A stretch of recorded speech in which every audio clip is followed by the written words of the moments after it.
rebate Yeah, story. yeah. So we want to tell two stories. I want Go to tell for the rebate story, and we got to tell the Rick Hahn, Chris Getz story with him. Oh, yeah, go for it. That's Yes, even- yes, that's go better. for it. How much trouble are we getting in here?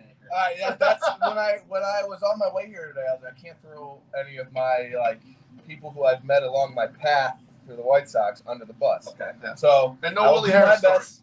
No. That story's good, but no Willie I Harris. mean, That's for everyone. When they see you in the stands, they can ask the you Willie about Harris story, you can ask me in the Great. stands. Please, I will tell it a million times. it. Wonderful story. But Willie Harris is an absolute gem of a human being. But the one rebate, I try to keep it a Cliff Notes version of it. When I just started following you guys and knowing who you guys were to my brother and realizing who retweets your shit and who follows you guys, I came across a guy named Wine Rebate's Cup. And I was like, this guy's got to be fucking awesome. I don't know who he is. Still don't know who he is. So, my man, how you doing? And I will shake your hand down the road. My story was, I honestly don't know how old I was. It was my early teens, I would say. My dad took me down to spring training, and we were catching some games in the backfields, and we had to use the restroom. And my dad knew a lot of people in the organization just from being a state legislator and blah, blah, blah. And it's Illinois. And it's Illinois. That's how it works. It's Illinois. Yeah. You know? So I had the privilege of, hey, just go use the restroom in the locker room. In the locker room, in the clubhouse. That's So- the access you get. Yeah, that's the access you get with being in take a Illinois. shit? Use the Yeah, piss. sure. Shut up. That would've been bad. That's what I had to do. But that's what I had to do. But I was so thrown off by said Wine Rebate that it kind of just went back up into my butt, and I didn't have to do too much. But my dad and I are walking into the clubhouse, and we go into the bathroom. And when you go into the bathroom, there's a longer hallway, and there's two openings on the sides. I don't know what the fuck the clubhouse looks like. I don't know what those doors are. It's the showers. So I'm walking to the bathroom. I gotta take a dump. I kind of see a guy out of the corner of my eye. There's one person showering. It's like the fifth inning, and he started the game. But those guys, you play a couple innings, you get your feet under you, come out. He hits the showers. Well, Wine Rebate definitely hit the shower, and his cock was on the floor. It was touching the floor, dude. And then I have my dad. My dad is an exaggerator. On Yes, he stories. is. Very Very much. big exaggerator, and he probably made it sound bigger than it was. But I mean, I kid you not. Whenever I saw Wine Rebate play that next year, and I was a naive 14, 15-year-old, Yeah. every time I watched him play, I was like, what the fuck? Where does he play this? I swear, it was It is the cup. He's There is not no wearing cup. it. No, Yeah, it is the cup. It's like he has his own protective shield around it, Because and it's like it glows. He got hit in the jump one time. Yeah. And they were asking him, why don't you wear a cup? And he's like, they don't make cups by size. Yes. And I can That's where the piggyback Wine Rebate's on cup that. thing comes from. Yeah. And I swear to God, he wraps it around his waist or something. I am not exaggerating this. It is scarred me forever. I don't even know if I used the bathroom. I just sprinted the fuck out. Dad, you see that? He goes, yeah. We didn't go to the bathroom for a month. Yeah. And then my dad took the can't go. story. Wine Rebate's Yeah. cock's going to come He's out like, the toilet. Yeah. He's like, he looks down, it's like, this thing doesn't even count. That whole season, I was watching him play third base very intently. Just my curiosity. That's why. So, Wine Rebate's Cup, I will shake your hand someday. All right, and then we got to tell the story about Chris Getz when Chris Getz wanted to murder Adam. This is the year 2000. Was it 16 or 17? 16. First 16. year. Yeah.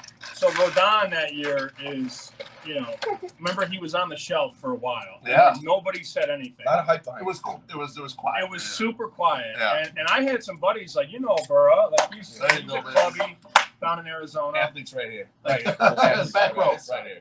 we found out that Rodon was a lot more hurt than they let on. The team wasn't saying anything about Rodon. And we were saying, we were reporting, Rodon is not, he's not healthy, he's not doing well. And then finally, once they started having Rodon throw simulated games in Arizona, where Adam was getting ready, Rick Hahn and Chris Getz thought Adam was tipping me off about Rodon. But I had guys down there. I mean, the clubbies are from the South Side. Uh-huh. So they were telling me, Rodon hasn't thrown yet. Hey, he's throwing today. Well, they thought Adam was the Russian spy. So tell them what happened with Getz. So I just came in from, And he's a rookie. He's a rookie. This is my first year. I'm still eyes wide. This is early in camp too, and I'm just kind of assessing everything that's going on, trying to just get my placement and like figure out like when you're there, you try to figure out what team you're gonna make. Like they give you rosters like, hey, you're gonna be on the lower end, low A, high A, or rookie ball, and like I was on that kind of tweener between Arizona League and rookie ball. Okay. So I wanted to make, obviously you want to make it one step whatever the higher. highest. I one want you to can get make. out of Arizona because I feel like Arizona is where careers go to die. If you stay in your spring training for a season, People go to die the too. people go to die in Arizona. So I just came in from throwing a sideline, a bullpen, and I thought I nailed it. I was hitting corners, I was throwing changeups, money, and Kurt Hassler, who actually is the Sox bullpen coach now, was watching me and saying, "Dude, good shit." And I was feeling myself.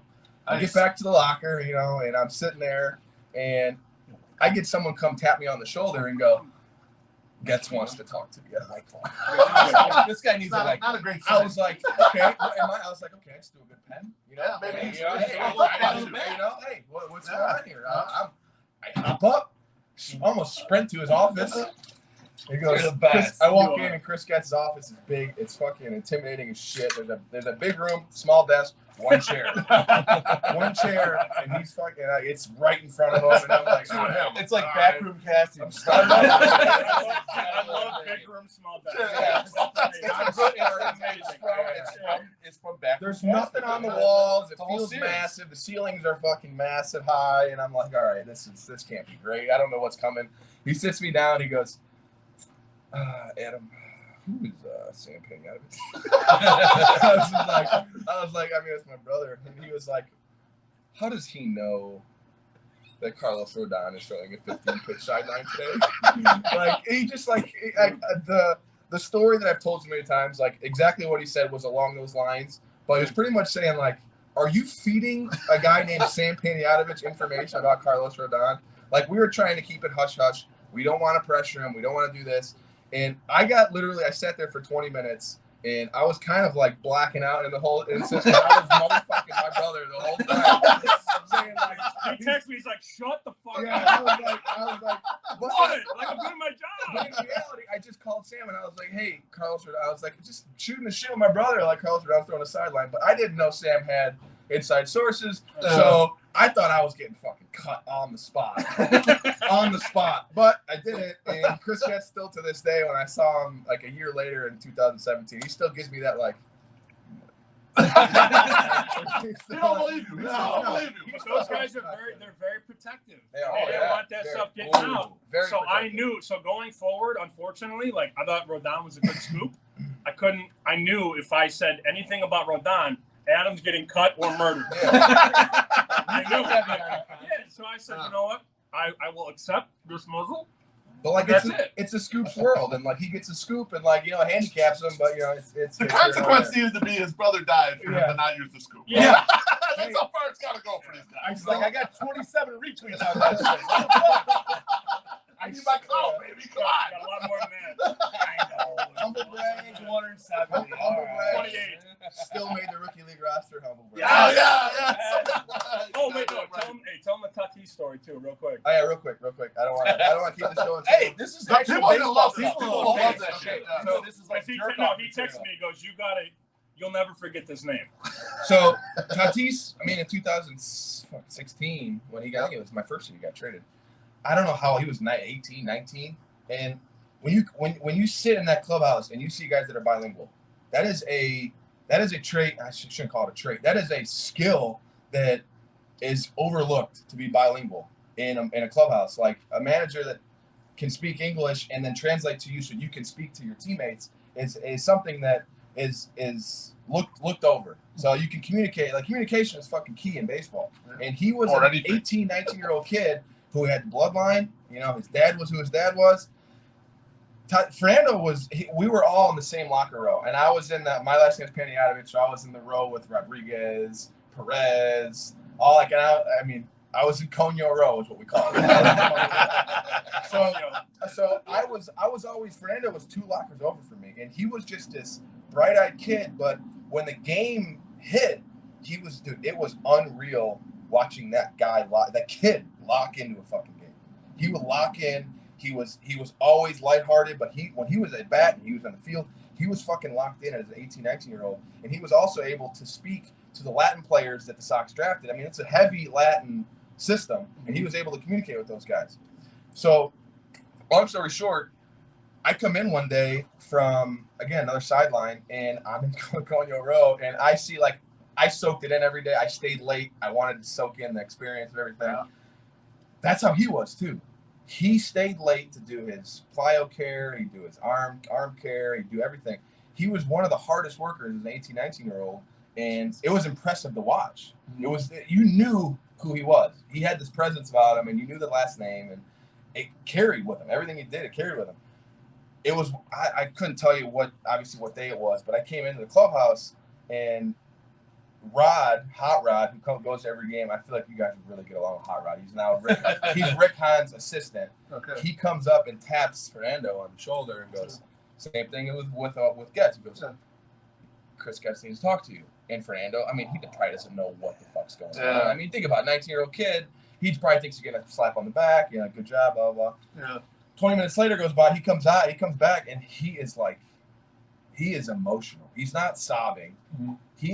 You could tell he's emotional. He was drafted, he was picked up by this, he signed by this team.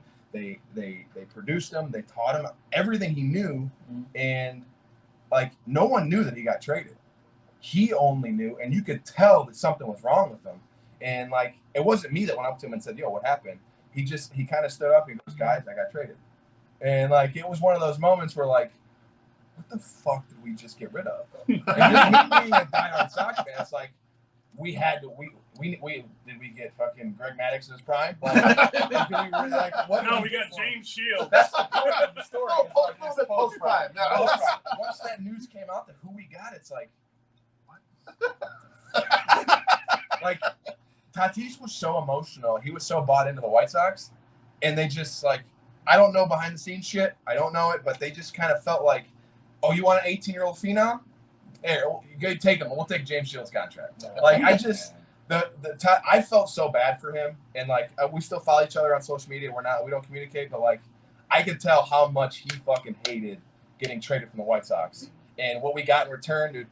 We left that day. He had tears in his eyes because of how much he felt for the Chicago White Sox. Thanks And for they gave ruining him my an day. opportunity. Yeah, I mean, this is a No, great it's a way good to story, end. though, But man. that's a great, it's a fantastic Who else story. is talking about that? Not Scott Merkin. Nope. Nope. I was actually just as you're telling all these stories, I'm just thinking like How much you love James Shields? I do love James Shields.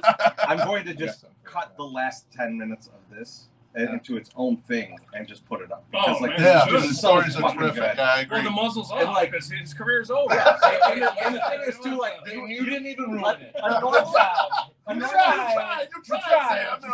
A normal Sox fan is going to have to get through so much glory hole and cannibalism to get to these stories. And I think I need to bring gotta it cut out. it by Yeah, I need itself. to bring Yeah. it Who was out. the player that we got with James Shields? Eric Johnson. No, Eric Johnson went to. Yes. Yeah. Who went with? I reword that. Who went with Tatis? That was Eric And Johnson. they thought that Eric Johnson was the bread and butter. The of that guy. fucking Trade team. me something. And Oh, well, you this guy right take now? this 18-year-old and Eric Johnson. Yeah, All right. but that was the last Kenny trade.